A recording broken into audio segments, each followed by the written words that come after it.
एक old man ने एक लड़की पर बहुत सारे एहसान किए थे, तो उसकी वो मिस्ट्रेस बन जाती है। पर प्रॉब्लम तब आए जब ओल्ड मैन के बेटे को उसी लड़की से प्यार हो जाता है। क्या एहसानों के बोझ के तले इनका प्यार डूब जाएगा? या हम आज की हमारी मूवी द मिस्ट्रेस ये 2012 की एक फिलीपाइन की मूवी में देखेंगे।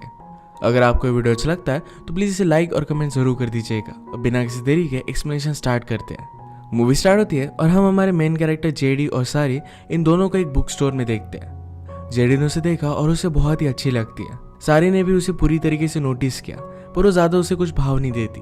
उसे एक सूट के ऊपर बुक बहुत ही अच्छी लगी थी, पर वो ज़रा कॉस्टली थी, तो रख कर वो चली जाती है। जेडी कहता है कि अगर तुम्हें बुक पसंद है तो तुम्हें बाय करनी चाहिए। इसका कवर भी उसने निकाल दिया। उसे अपना नाम बताता है, पर कॉल आने की वजह से वो ज़रा डिस्ट्रैक्ट हो गया, तो सारी वहाँ से चली जाती है। बाहर बारिश हो रही थी, तो जेडी ने कहा कि हम कॉफ़ी पीते हैं। सारी कहती कि जो भी चीज़ तुम चाहते हो ये हमेशा तुम पा नहीं सकते। जेडी कहता है कि मैं कभी भी गिव अप नहीं करता और उस वजह से सब कुछ पा लेता हूँ। उसने कहा कि अगर तुम मेरे साथ कॉफ़ी पियोगी तो बुक में तुम्हें गिफ्ट दे दूंगा।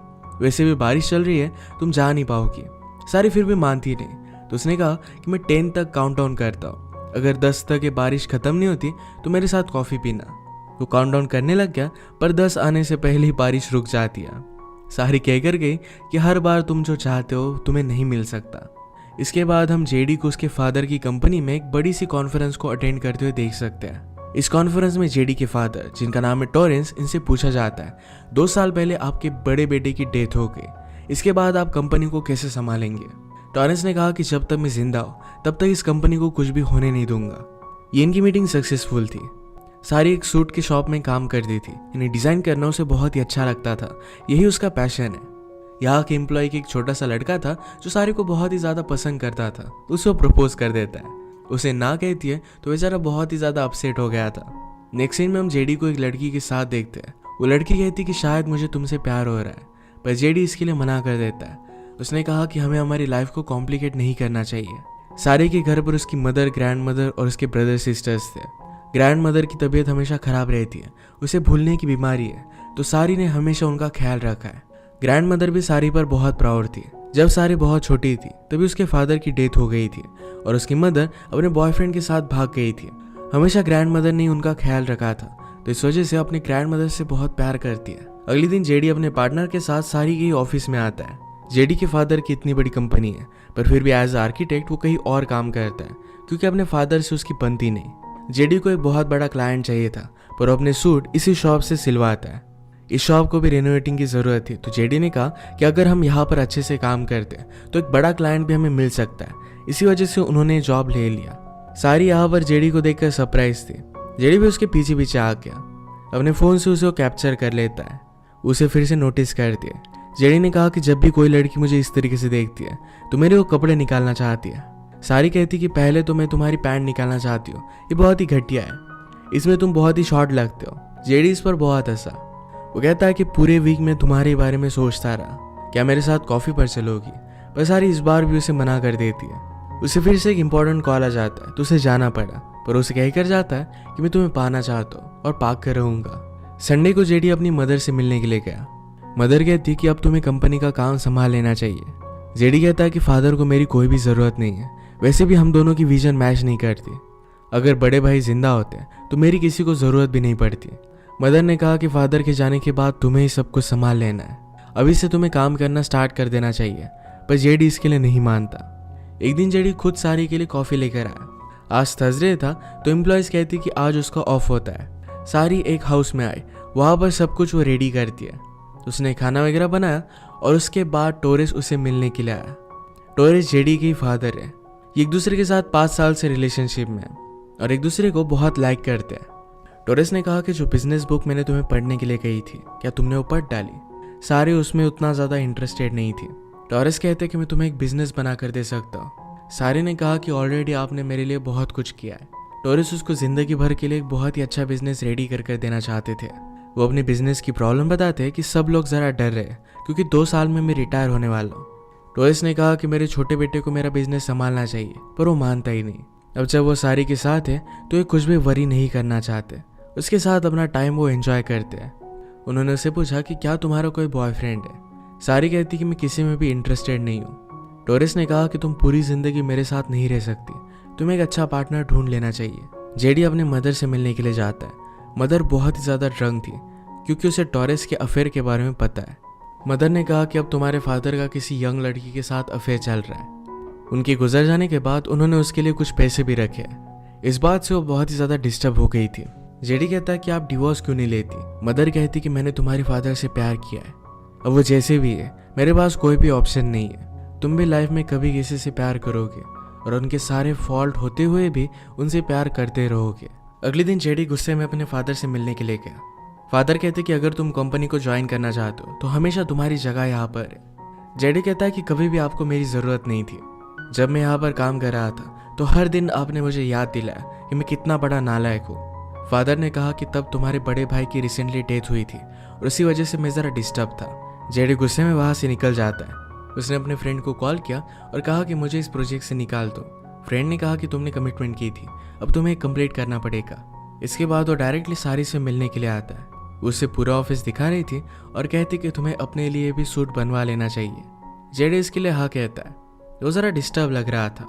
सारी उसका मेजरमेंट ले रही थी पर वो ज़्यादा डिस्टर्ब होकर वहाँ से चला जाता है। कल वो सारी के लिए कॉफ़ी लेकर आया था जिसके लिए उसे थैंक यू कह दिया। उसके डिस्टर्ब होने का पीछे का रीज़न ये था कि अपने फादर को उसने कन्फ्रंट किया और फादर ने उसे सारी के बारे में बता दिया था। ये उसे एक बहुत ही बड़ा शॉक लगता है। अपना दिल हल्का करने के लिए अपने फ्रेंड को ये सारी बात वो बता देता है। नेक्स्ट सीन में हम देखते हैं कि जेडी की मदर ने एक पेंटिंग मंगवाई हुई थी। एक बार मदर का भी एक आर्टिस्ट के साथ अफेयर हुआ था, उसी की पेंटिंग वो बाय करती रहती है। इस बात के बारे में टॉरेंस को पता था। मदर ने कहा कि पहले तो अफेयर तुमने किया था। टॉरेंस कहते कि मैंने अफेयर किया पर तुमने उससे प्यार किया था। जेडी ने सारी को इग्नोर करने की बहुत कोशिश की पर उससे दूर नहीं रह सकता। उससे पूछता है कि क्या तुम मेरे साथ डेट पर चल सकती हो। उसे फिर से मना कर दिया पर इस बार वो गुस्सा हो गया। वो कहता है कि तुम भी मुझे लाइक करती हो, इसमें प्रॉब्लम क्या है।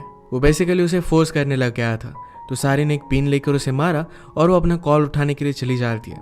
उसे पता चला कि ग्रैंड माँ मिसिंग है। जेडी उसके साथ ग्रैंड माँ को हर जगह पर ढूंढने की कोशिश करता है। फाइनली उन्हें वो मिल ही गई। सारी के ब्रदर्स और सिस्टर के साथ उसने टाइम स्पेंड किया। सुबह उसने जो भी किया था इसके लिए उसे सॉरी कहता है। सारी ने भी उसे थैंक यू कहा। वो अपनी फैमिली की सारी सिचुएशन समझा देती है। टॉरेस के साथ उसकी जो भी रिलेशनशिप है इसके बारे में भी उसने उसे बता दिया। वो कहती कि हर थर्सडे मुझे उससे देना पड़ता है। ये सब जानने के बावजूद भी जेडी उसे डेट के लिए पूछ रहा था तो सारी मान गई। डेट पर सारी जेडी से कहती है 5 साल से मैं लोगों से झूठी कहती आ रही हूँ। कल फर्स्ट टाइम ऑनेस्टली मैंने तुम्हें सब कुछ बता दिया था। सारी जेडी को टॉरेंस ने उसे जो घर दिया था इसमें लेकर आई। वो कहते कि टॉरेंस के बेटे की जब डेथ हो गई तो बहुत ही डिस्टर्ब था। सब लोग उससे दूर चले गए थे, उसे सहारे की ज़रूरत थी। टॉरेंस ने हमारी फैमिली को बहुत सपोर्ट किया था, इसी वजह से मैंने उसे सहारा दिया। जेडी कहती कि तुम एहसानों की वजह से दब चुकी हो, तुम इस सब से बेटर डिजर्व करती हो। जेडी ने सब बात जब अपने फ्रेंड को बताई तो फ्रेंड कहता है कि तुम ये कर क्या रहे हो। जेडी कहता है कि मैं उससे प्यार करने लग गया और मैं उसे बचाना चाहता हूँ। एक रात उसने सारी को ड्रॉप किया और उसने कहा कि मैं तुम पर गिव अप नहीं करने वाला। एक दिन आएगा जब तुम थर्सडे को किसी के पास भी नहीं जाओगी। मैं सारे दिन तुम्हारे साथ स्पेंड करूँगा तो एक दिन भी तुम मेरे बिना नहीं जी पाओगी। नेक्स्ट डे उसके साथ वो डेट पर जाना चाहता था और सारे ने कहा कि मैं बहुत बिजी हूँ। जेडी अगले दिन पार्सल लेकर आता है और वहीं पर अपनी डेट वो सेलिब्रेट करते हैं। सारी के ऑफिस का छोटा सा बच्चा इससे जेलस हो जाता है, वो भी उसके लिए लंच लेकर आता है। जेडी सारी और उसकी फैमिली के साथ भी बहुत सारा टाइम स्पेंड करने लग गया। ये सब मिलकर गेम्स खेलते थे। जेडी सारी से कहता है कि अगर मैं गेम जीत जाता हूँ तुम्हें मुझे किस करना पड़ेगा। वो एक्चुअल में जीत गया और सारी जब उसे गाल पर किस कर रही थी तो उसे लिप पर किस कर लेता है। एक दिन जेडी ने सारी से पूछा कि इमेजिन करो कि हम दोनों शादीशुदा है, हमारी लाइफ कितनी परफेक्ट होगी। हमारे 4-5 बच्चे होंगे, मैं काम पर जाऊंगा और मेरे सारे सूट्स तुम ही डिजाइन करोगी। सारी ने कहा कि मैं मेरी फैमिली को नहीं छोड़ सकती, मेरे साथ तुम्हें इन सब का भी ख्याल रखना पड़ेगा। जेडी कहता है कि इस बात से मैं तुम पर और भी ज्यादा प्यार करने लग गया हूँ। वो सबको एक्सेप्ट करने के लिए रेडी था। थर्सडे को सारी फिर से टॉरेस से मिलने के लिए गई। टॉरेस ने पूछा कि तुम्हारा बॉयफ्रेंड कैसा है। वो उस छोटे बच्चे के बारे में बात कर रहा था पर सारी जेडी के बारे में उसे बता देती है। जेडी का एक्चुअल नाम कुछ अलग है और इसी वजह से टॉरेस उसे पहचान नहीं पाता। उसके बारे में पता चलने के बाद टॉरेस जरा जेलस हो गया। आज रात इंटीमेट होने के बाद टॉरेस ने कहा मुझे पहले लगता था कि मैं तुम्हें शेयर कर सकता हूँ पर तुम मुझे सिर्फ मेरे लिए चाहिए हो। वो उसके लिए और भी ज़्यादा पॉजेसिव हो गया।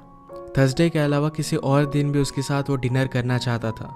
सारी इसके लिए मना करने की कोशिश करती है पर टॉरेस मानता नहीं। शॉप पर जेडी भी उसका वेट कर रहा था। वो भी उसे डिनर के लिए पूछता है। सारी के मोबाइल से उसे पता चल गया कि टॉरेस उसे डिनर पर लेकर जाना चाहता है, पर जेडी ने कहा कि उससे अच्छी कंपनी तो मैं हूँ।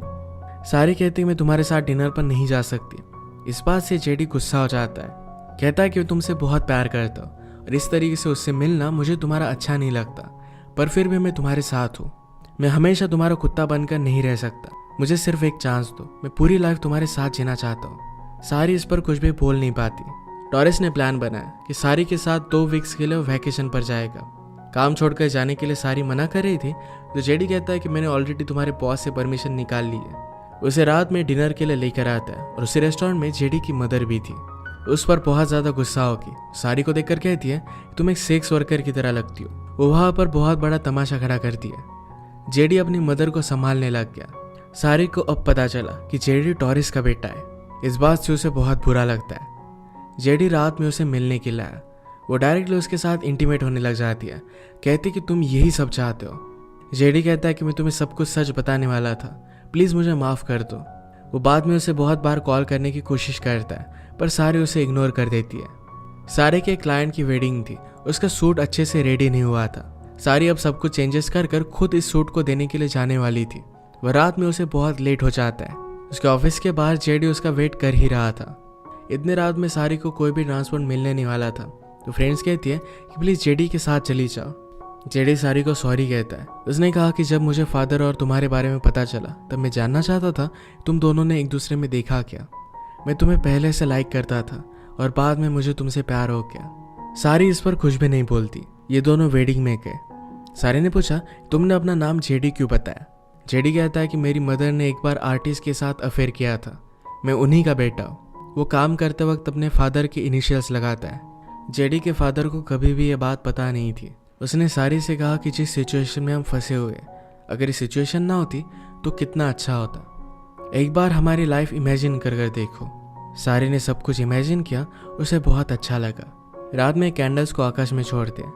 इसके बाद वो दोनों इंटीमेट हो गए।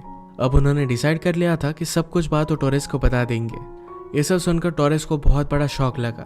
वो गुस्से में घर से बाहर निकले और उन्होंने जेडी को देखा। उसे मारकर पूछते कि तुम प्रूव क्या करना चाहते थे। गुस्से में उन्हें हार्ट अटैक आ जाता है। डॉक्टर जेडी को बताते हैं कि अब उनके पास ज़्यादा टाइम नहीं है। मदर सब बात पता चलने के बाद कहती है कि तुम ये सब कर कैसे सकते हो। उस पर बहुत अपसेट थी। वो सारी जहाँ पर काम करती है वहाँ पर जाकर उसकी बहुत बदनामी कर आती है। उसका सीक्रेट सब लोगों को पता चल गया था। सारी के मदर ने कहा कि कोई भी तुम्हें जज नहीं कर सकता। सारी कहती कि सब गलती मेरी ही है। ग्रैंड मदर कहती कि तुमसे गलती होगी, पर अब तुम्हें जो भी पनिशमेंट मिले इसे तुम एक्सेप्ट कर लेना। टॉरेस अपने वाइफ से कहते हैं कि मैंने तुम्हें बहुत हर्ट किया है, प्लीज़ मुझे इसके लिए माफ़ कर देना। उन्होंने जेडी को CEO बना दिया। जेडी कहता है कि मैं रिस्पॉन्सिबिलिटी नहीं ले सकता। फादर कहते हैं कि तुम पर ही सब लोगों की जॉब डिपेंडेंट है, तुम्हें लोगों के लिए करना पड़ेगा। उन्होंने सब चीज़ों के लिए उसे माफ़ कर दिया था, क्योंकि उन्हें पता था कि प्यार किसी से भी हो सकता है। टॉरेस के डेथ के बाद सारी ने डिसाइड किया था कि उससे वो नहीं मिलने वाली। उसके बाद डायरेक्टली 1 साल बीत गया था। जेडी ने अपनी कंपनी बहुत अच्छे से संभाल ली थी और लोग उसे लाइक भी करने लग गए थे। सारी ने अपने शॉप को पूरी तरीके से बदल दिया और अपना बिजनेस वो अच्छी तरीके से कर रही थी। जेडी अभी भी उसे भूल नहीं पाया और एक रात उसे मिलने के लिए चला जाता है। इन्होंने रियलाइज़ किया कि एक दूसरे से दूर ये नहीं रह सकते और फिर से एक दूसरे को एक्सेप्ट कर लेते हैं। इसी के साथ ये मूवी एंड हो जाती है। अगर आपको एक्सप्लेनेशन अच्छा लगा तो प्लीज़ इसे लाइक और कमेंट ज़रूर कर दीजिएगा। मैं बहुत सारे मूवीज़ लेकर आते रहता हूँ, तो प्लीज़ चैनल को सब्सक्राइब कर दीजिए और बेल नोटिफिकेशन आइकॉन दबाना मत भूलिएगा। फिर से मिलेंगे और एक नए मूवी के साथ। तब तक के लिए थैंक यू और आप अपने आप का ख्याल रखिए।